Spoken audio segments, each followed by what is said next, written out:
আসসালামু আলাইকুম সুপ্রিয় দর্শক, দেশ ও দেশের বাইরে থেকে যে যেখান থেকে আজকের প্রতিবেদন দেখছেন সকলকে প্রীতি ও শুভেচ্ছা জানিয়ে শুরু করছি নতুন আরও একটি ভিডিও। সুপ্রিয় দর্শক, আজকে আপনাদেরকে দেখাবো কিভাবে ধান কাটা, মাড়াই ও চাউল উৎপাদন একটি সম্পূর্ণ নির্দেশিকা। দর্শক, ধান থেকে চাউল উৎপাদন একটি শ্রমসাধ্য প্রক্রিয়া, যার মধ্যে ধান কাটা, ধান নাড়াই, ধান শুকানো, ধান ঝাড়া এবং চাল তৈরির মতো ধাপগুলো রয়েছে। আপনাদেরকে এই ফুল প্রক্রিয়াগুলো ধাপে ধাপে দেখানোর চেষ্টা করব। সুপ্রিয় দর্শক, প্রথমেই থাকে হচ্ছে ধান কাটা। একজন কৃষক যখন ধান কাটে তখন কোন বিষয়গুলো মাথায় রেখে ধান কাটে? 1 নম্বর পয়েন্ট হচ্ছে পরিপক্কতা যাচাই। পরিপক্কতা যাচাইয়ের ভিতরে আছে ধানের গাছের রং হলুদ হয়ে গেলে এবং দানা শক্ত হলে বুঝতে হবে ধান কাটার উপযোগী হয়েছে। ধান কাটার পদ্ধতি: হাতে কাটা। দেশীয় পদ্ধতিতে কাস্তে দিয়ে ধান কাটা হয়, এতে সময় বেশি লাগে এবং ধানের ক্ষতি কম হয়। বর্তমানে যেহেতু আধুনিক সময়, সেক্ষেত্রে কিন্তু মেশিন দিয়েও ধান কাটা শুরু হয়েছে। কম্বাইন হারভেস্টার, বড় জমিতে আধুনিক যন্ত্র ব্যবহার করে দ্রুত ধান কাটা ও মাড়াই করা যায়। সুপ্রিয় দর্শক, বর্তমানে কিন্তু মেশিন দিয়ে ধান কাটা যায়, কম্বাইন হারভেস্টার যেটাকে বলা হয়। বড় জমিতে আধুনিক যন্ত্র ব্যবহার করে দ্রুত ধান কাটা ও মাড়াই করা যায়। 2 নম্বর হচ্ছে ধান মাড়াই, ধান থেকে চাল আলাদা করা। ধান কাটার পর ধানের গাছ থেকে দানা আলাদা করার প্রক্রিয়াকে মাড়াই বলে। এটি নিম্নোক্ত উপায়ে করা যায়, যেমন পরস্পরাগত পদ্ধতি, পায়ে মাড়াই। ধানের গুচ্ছকে মাটিতে বা কাঠের পাটায় আঘাত করে দানা ঝরানো হয়। গরু বা বলদ দিয়ে মাড়াই, গরুর সাহায্যে ধানের উপর দিয়ে হাঁটিয়ে ধান আলাদা করা হয়। আধুনিক পদ্ধতি যেমন ধান মাড়াই যন্ত্র, থ্রেসার মেশিন, ডিজেল বা বিদ্যুৎ চালিত মেশিন দিয়ে দ্রুত মাড়াই করা যায়। কম্বাইন হারভেস্টার, একসাথে কাটা ও মাড়াই দুটাই করা যায়। 3 নম্বর হচ্ছে ধান শুকানো। মাড়াইয়ের পর ধান শুকানো অত্যন্ত গুরুত্বপূর্ণ, না হলে দানা পচে যেতে পারে। সুপ্রিয় দর্শক, প্রাকৃতিক রোদে শুকানো 1 থেকে 2 দিন, কিংবা রোদ যদি না থাকে সেক্ষেত্রে কিন্তু 3 দিন ধানটা বিছিয়ে শুকানো হয় এবং মেশিনের সাহায্যে কিন্তু শুকানো যায়, যেমন ডায়ার। বর্ষাকালে বা বাণিজ্যিকভাবে ধান শুকানোর জন্য ডায়ার ব্যবহার করা হয়। 4 নম্বর ধান ঝাড়াই, অপদ্রব্য দূর করা।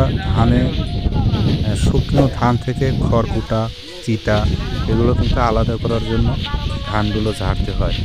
হাতে ঝাড়াই, চালনি বা কাপড়ে ঝেড়ে ধান পরিষ্কার করা যায়, কিংবা গ্রাম বাংলা যেটাকে কুলা বলে, কুলা দিয়েও কিন্তু ধান ঝাড়া যায়। এবং কিন্তু সেই সাথে ধান ঝাড়ার মেশিনও আছে, বাতাসের সাহায্যে হালকা আবর্জনা আলাদা করা হয়। সুপ্রিয় দর্শক, 5 নম্বর হচ্ছে ধান বাজারজাতকরণ। এটা কিন্তু সবচাইতে শ্রেষ্ঠ একটা মাধ্যম কৃষকের জন্য, কারণ একটা কৃষক সারা বছর যে আবাদটা করে এই একটা প্রক্রিয়ার উপরে কিন্তু নির্ভর করে ধানটা বাজারজাতকরণ। সেক্ষেত্রে বাজারজাতকরণের জন্য কৃষক যেন ন্যায্য মূল্য পায়, সেদিকেও কিন্তু আমাদের খেয়াল রাখতে হবে। 5 নম্বর হচ্ছে ভান্ডারজাতকরণ সংরক্ষণ। ঝাড়াইয়ের পর ধান গুদামজাত করা হয়। পোকামাকড় ও আর্দ্রতা থেকে রক্ষা করতে ধান শুকনো, বায়ু চলাচলযুক্ত ধানে রাখা হয়। ধান থেকে চাউল উৎপাদন, ধান মিলিং। ধানকে চালে রূপান্তর করতে ধানের উপরে শক্ত খোসা, তুষ ও রেণু আলাদা করা প্রয়োজন। এই 2 ভাবে করা যায়। এক হচ্ছে ঐতিহ্যবাহী পদ্ধতি, হামানদিস্তা ঢেঁকি। ছোটবেলায় দেখতাম ধানকে ঢেঁকিতে পিটিয়ে বা হামানদিস্তা দিয়ে ভেঙে তুষ ছাড়ানো হতো, এরপর চালনি দিয়ে চাল ও তুষ আলাদা করা হতো। বর্তমানে যেহেতু আধুনিক যুগ, এগুলো পদ্ধতি আর নেই। এখন আধুনিক রাইস মিল পদ্ধতি শুরু হয়েছে। ধান মিলিং মেশিনের মাধ্যমে ধাপে ধাপে চাউল উৎপাদন করা হয়। পুলার মেশিন ধানের তুষ সরিয়ে বাদামি চাল, ব্রাউন রাইস তৈরি করে। পলিশার মেশিন বাদামি চালের উপর থেকে রেণু, চালের উপরের পুষ্টিকর স্তর সরিয়ে সাদা চাল তৈরি করে। গ্রাইন্ডিং মেশিন চালের দানা বড় ছোট করে আলাদা করে প্যাকেটজাত করা হয়। 7 নম্বর হচ্ছে চাল সংরক্ষণ ও বাজারজাত করা। চাল শুকনো, বায়ুরোধী পাত্রে সংরক্ষণ করতে হবে, বাজারে বিক্রির জন্য প্যাকেটজাত করা হয়। সবশেষে হচ্ছে সতর্কতা ও প্রয়োজনীয় টিপস। ধান শুকানোর সময় অতিরিক্ত রোদ দিলে চাল ভেঙে যেতে পারে। মাড়াই মিলিংয়ের সময় ধানের দানা যেন ক্ষতিগ্রস্ত না হয় সেদিকেও খেয়াল রাখতে হবে। সুপ্রিয় দর্শক, আধুনিক মেশিন ব্যবহার করলে সময়ের শ্রম কম লাগে। যেমন ধান থেকে চাল উৎপাদন বহুস্তর বিশিষ্ট প্রক্রিয়া, যেখানে সঠিক পদ্ধতি অনুসরণ করলে উৎপাদন বাড়ানো যায়। কৃষকরা প্রযুক্তি উন্নত পদ্ধতি ব্যবহার করে ধানের গুণগত মান বজায় রেখে লাভবান হতে পারে। সুপ্রিয় দর্শক, এই ছিল মূল আলোচনা ধান থেকে কিভাবে চাউল উৎপাদন করা যায়। সকলে ভালো থাকুন, সুস্থ থাকুন এই কামনাই করি।